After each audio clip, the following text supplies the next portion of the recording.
طبعا هي غريبة ان واحد يبتدي يحط التوقعات بتاعة الفايز ببطولة كأس الأمم الأفريقية 2025 أو نقول 2026 حاليا، ولكن هو في الواقع موضوع حلو ان احنا نتكلم على كام حاجة لاحظناها في خلال البطولة بالإضافة لتوقعاتنا للفايز من النسخة دي. فما تنساش تعمل سبسكرايب، يلا بينا نبدأ الحلقة.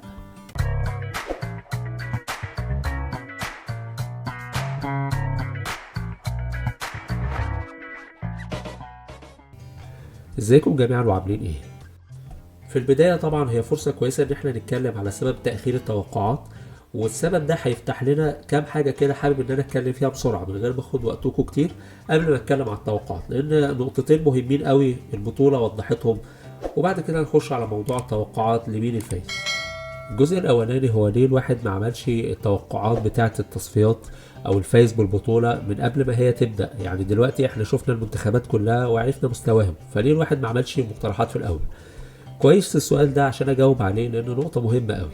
مش عارف ليه الاتحاد الافريقي عايز برضو يحسسنا ان احنا في افريقيا وعالم ثالث وكده، فعامل نظام تصفيات والصعود منها غريب شوية، يعني نظام ما يتفهمش. انا بامانة قبل البطولة بحب اعمل موضوع التوقعات ده زي ما انتوا عارفين، فحاولت ان انا اشوف الجدول هيمشي ازاي ومين ممكن يواجه مين. ما عرفتش اصلا مين اللي هيصعد، لما هما بيتكلموا على احسن توالت كان الموضوع فيه شوية غموض. والمعروف دايما ان اول المجموعه بيلاعب تاني المجموعه، فالنهارده بنشوف ان اول المجموعه بيلاعب تالت المجموعه. طب ازاي؟ بناء على ايه؟ حاجات غريبة كتير كده اتحطت في نظام التصفيات ده، وبصراحة هو نظام غريب عشان بصراحة يعني كان المفروض يتنظم الموضوع بحيث ان انت يا تاخد كل التوالت يا اما تاخد الاول والتاني زي ما احنا كلنا عارفين الاول والتاني يلعبوا بعض، اول بيلعب تاني وخلاص الامور تمشي على هذا الاساس. ولكن النظام ده غريب شوية ومش عارف ازاي ممكن يتطبق بعد كده، فبصراحة غريبة شوية. يعني انا بحط نفسي مكان واحد مثلا في اوروبا بيتفرج على كاس الامم الاوروبية، بيبقى عارف الفرق بتمشي ازاي، لما يجي يتفرج على النظام ده بالنسبة له يعني بيتأكد عنده ان في حاجات غريبة احنا بس اللي بنفهمها. والنقطة دي بتنقلني لنقطة تانية، هي نقطة ان هم عملوا البطولة كل 4 سنين.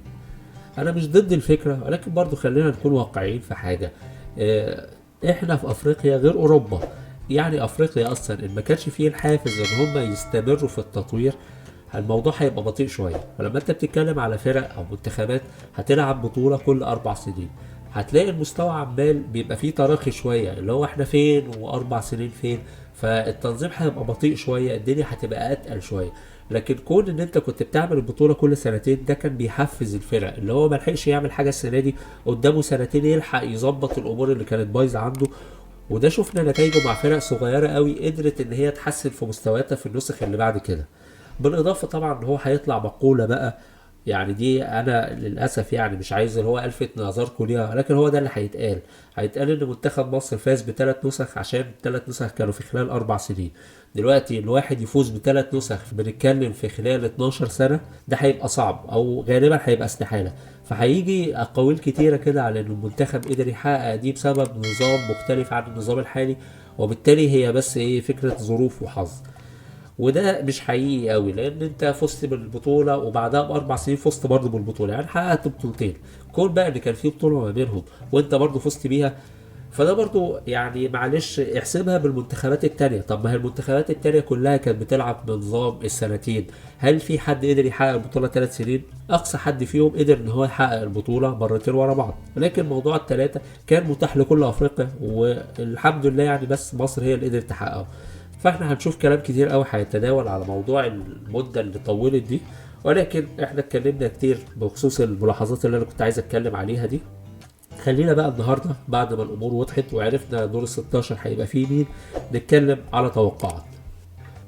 طبعا في ناس كتير هتقول ان التوقعات اللي انا بقولها بناء على ان احنا شفنا مستويات المنتخبات، ولكن خلينا اكون صادق معاكم، مستويات المنتخبات لا تساوي النتائج. يعني في نتائج فرق حققتها وده هنتكلم عليها، واضح ان المنتخبات دي حققت النتيجه ولكن مستواها ما يؤهلهاش ان هي توصل لبعيد عن كده، ده هنتكلم عنه دلوقتي. اول حاجه نبدا بماتش السنغال والسودان. اعتقد ان هو سهل جدا الواحد يتوقع ان السنغال تقدر تعدي الماتش ده بسهوله. ولو انتقلنا الماتش مالي وتونس، اعتقد بسبب النتائج وبسبب الاداء القوي لمالي فاعتقد ان ممكن مالي تفوز في الماتش ده. نيجي للمغرب وتنزانيا، واضح قوي ان الموضوع محسوم لمنتخب المغرب، لو جينا لجنوب افريقيا والكاميرون، فبناء على النتائج والمستوى اللي هنتكلم عليهم اكتر، فاعتقد ان الكاميرون هي اللي هتعدي الماتش ده. كذلك مصر وبنين، الماتش يعتبر محسوم لمنتخب مصر ان شاء الله. ونيجيريا وموزمبيق ماتش يعتبر متكافئ مش بعيد قوي، ولكن نيجيريا الى حد ما جاهزه في هذه البطوله، واضح ان هي بتقدم احسن المستويات. الجزائر والكونغو الى حد ما المستوى قريب، والكونغو فريق واضح ان هو مش سهل، ولكن الجزائر بسبب حماسها وبسبب تركيزها اعتقد تقدر تعدي الماتش ده بصعوبه شويه. ولو رحنا لكوت ديفوار وبوركينا فاسو، برضه بوركينا فاسو من المنتخبات الكويسه جدا اللي دايما صامده وبتقدر تأدي نتائج كويسه، ولكن بسبب الخبره وبسبب الاسامي اللي موجوده في كوت ديفوار تقدر تعدي الماتش ده. ويجي بقى من اول دور الثمانيه اللي هتبتدي المفاجآت فيه، واللي هيكون فيه التصفيه الحقيقيه، يعني الفرق اللي كانت متذبذبه شويه في الاداء هتتكشف في دور الثمانيه مش في دور 16. لو جينا اتكلمنا على ان الكاميرون هتلاعب المغرب، هنا بقى الماتش اللي فعلا يعتبر صعب شويه للمغرب، لان الكاميرون واضح ان هي مركزه جدا. كذلك كوت ديفوار يعني اتاخرت جامد قوي في ماتش الجابون، ويعني واضح ان صعودها مهتز شويه، فبالتالي الكاميرون انا بايد ان هي ممكن تكون هي العقبه اللي بجد لمنتخب المغرب، ولكن مش قادر ان انا اجزم ان الكاميرون تعملها مع المغرب. ولذلك فانا اتوقع ان الماتش ده على قد ما هو هيكون صعب، ولكن المغرب هتتخطاه وتصعد بالمربع الذهبي. يجي الناحيه الثانيه الجزائر ونيجيريا، هنا بقى اعتقد ان نيجيريا تقدر تتخطى الجزائر وتوصل للمربع الذهبي. ولو جينا الناحيه الثانيه السنغال ومالي، فاعتقد ان السنغال بالنسبه لها رغم صعوبه مالي وجاهزيتها ولكن تقدر برضه توصل للمربع الذهبي. ويجي بقى الماتش بتاع مصر وكوت ديفوار، واللي انا لسه كنت بقوله على موضوع الكاميرون، شايف ان كوت ديفوار مش في احسن حالاتها حاليا، واللي بيأيدوا النتائج رغم ان هي بتفوز، ولكن بتفوز بعد تأخر، بعد حظ، بعد فرص ضايعه كتير للفرق المنافسه. فبالتالي سهل قوي لمصر ان هي بشويه تركيز تتغلب على الاخطاء بتاعه الفرق الاخرى، وان هي تصعد على حساب كوت ديفوار. فيجي بقى معانا في المربع الذهبي المغرب بتلاعب نيجيريا. اعتقد ان المغرب في حالتها ونيجيريا لو بتركيزها اللي هي بتأدي بيه حتى الآن، اعتقد ان نيجيريا تقدر تصعد للنهائي.